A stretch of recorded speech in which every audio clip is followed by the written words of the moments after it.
COVID had me down, so I did a book haul. Yay! Hello again. I decided that enough is enough.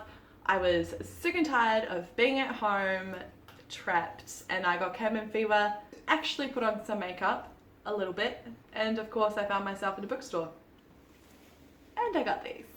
I just thought I'd do a book haul from the books that I've got in the last week.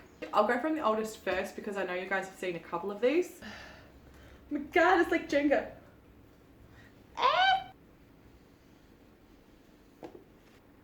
I actually got this one, New Jean, in prep for the Asian Readathon. It is about a Syrian girl that has cerebral palsy and she escapes Syria and the war there and makes her way to Germany, so this is her story.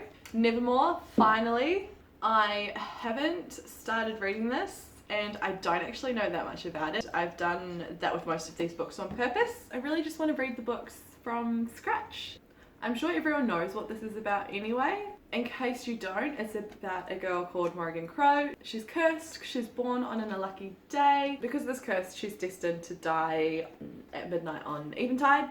And then a guy named Jupiter North whisks her away to a place called Nevermore, hence the beautiful title. I did get Nevermore for the Believathon, but then I saw it and thought, holy shit, I don't think I'm going to be able to get through all of that in 2 weeks. I think I got 3 that day or last week. This is The Bone Witch by Rinch Peko. It's about a girl named Tia.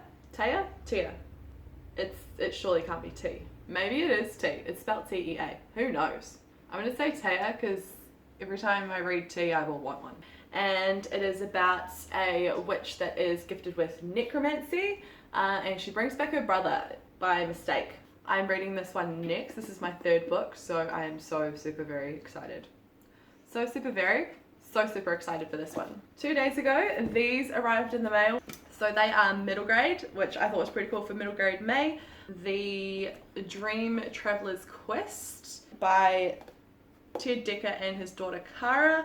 I bought these for the kids because they're easy to read, and since they've been watching a lot of booktube with me, they've fallen in love with Gav from How to Train Your Gavin, and they want to start reading. And then I got I think it was on Instagram or Facebook, these popped up and they were only like $29, so I thought, why not get them? I'm not extremely religious, but I do know that this guy is a Christian author, but I don't think it's preachy or anything in here. And we will be reading those together as part of Believathon or just middle grade May month.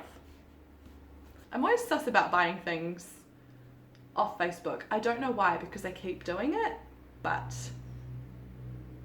So with the rest of these, I just bought a whole bunch of books from booktube recommendations. I'm definitely playing catch up because I read a lot of indie authors, so I'm just catching up on the mainstream ones. So 2 of the books I got today are The Subtle Knife and the Amber Spyglass by Philip Pullman as part of his Dark Material series. I didn't get the first one because I thought that I already had the Golden Compass. It turns out that I don't, or that it's at my mum's in storage. I have no idea. And even if I did, it's a different cover. I would prefer for them all to be matching. So I need to go out and get the first one, which I'm not mad about. I read these when I was in high school, like at the start of high school, I think. And I absolutely loved them. So I think it's a pretty cool read to do with the kids. These are pretty much follow a girl named Lyra and essentially her familiar. Can't remember her familiar's name. Yeah, it's just a great, I think it's middle grade, but maybe like the older end of middle grade. The next one is The Selection by Kira Cass. I actually don't know anything about this other than it keeps popping up on Instagram or Bookstagram, BookTok, and everything. So I can't escape this. So I want to see what all the hype is about. It's to do with royals, love. It's a YA romance, I believe. Correct me if I'm wrong. It looks like a nice fun read. So So yeah, I just want to see what all the fuss is about, really. I don't even know if I'm down for YA romance. It just says reality TV meets dystopian fairy tale. Charming, captivating, and filled with just the right amount of swoon.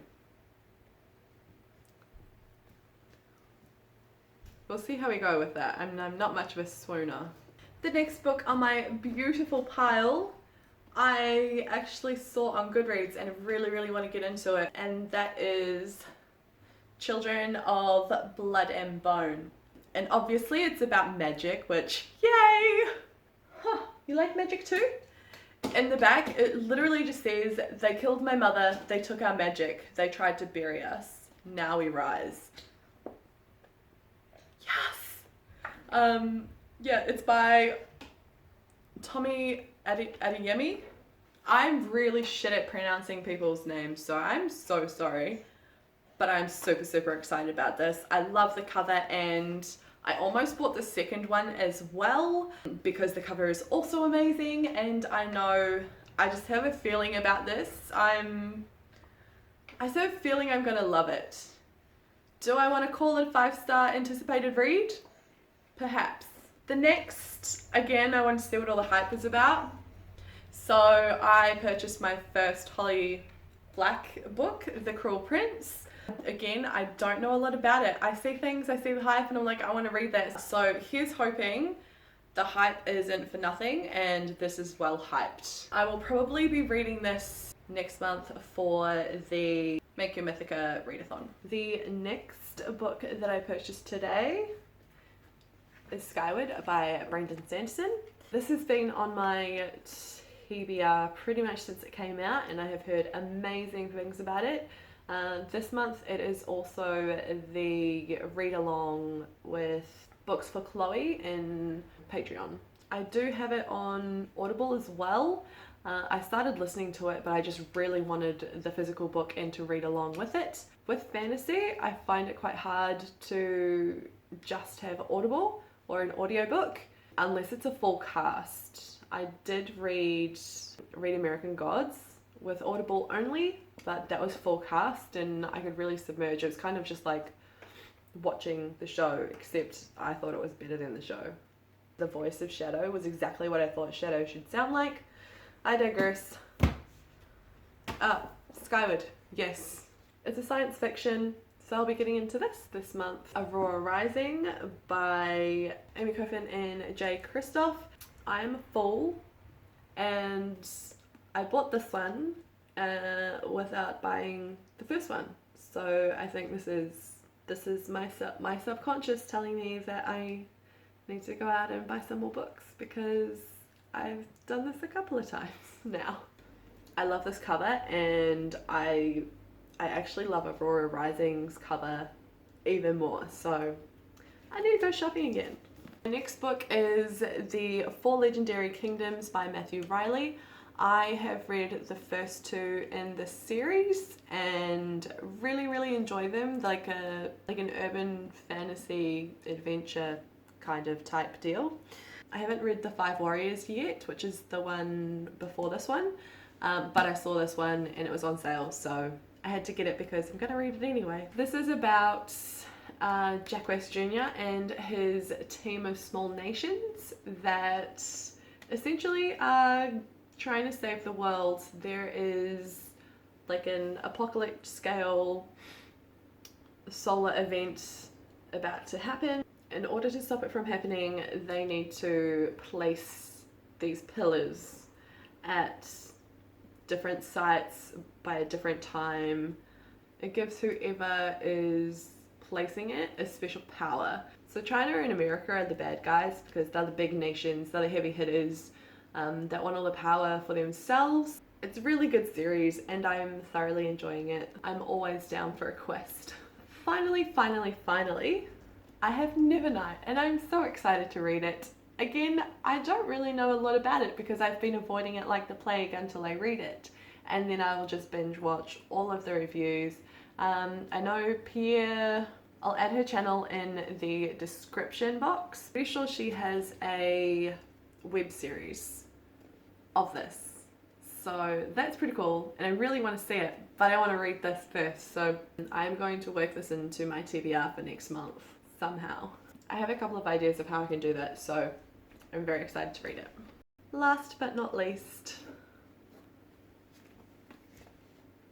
I splashed down and got the collector's edition, and I will get the Crooked Kingdom special edition as well, but I didn't want to give my partner a heart attack when I came home with all these books. So obviously this is the collector's edition of Six of Crows by Lee Bardugo. It is so beautiful, look at it. And then you've got no mourners, no funerals on the back. It's absolutely beautiful. We've even got the map on the inside, all red, and it's just, this is making my heart very happy. I'm just very happy to have this and I cannot wait to read it. I'm actually thinking of doing a reading vlog while I read this, purely for selfish reasons. When I'm rereading this, I can look back at my channel and sort of relive it for the first time and just see my reactions and be like, oh my gosh, I remember that. I'm super excited to read this, and I'm trying to work it into next month's TBR as well. And having all of these books that I want to read, brand new books, is really hard to not just rip them open, like rip into them now, but I can hold out. And I'm gonna leave that there now because my baby is crying and I need to go get her. She should be sleeping, but she's not. The joys of parenthood.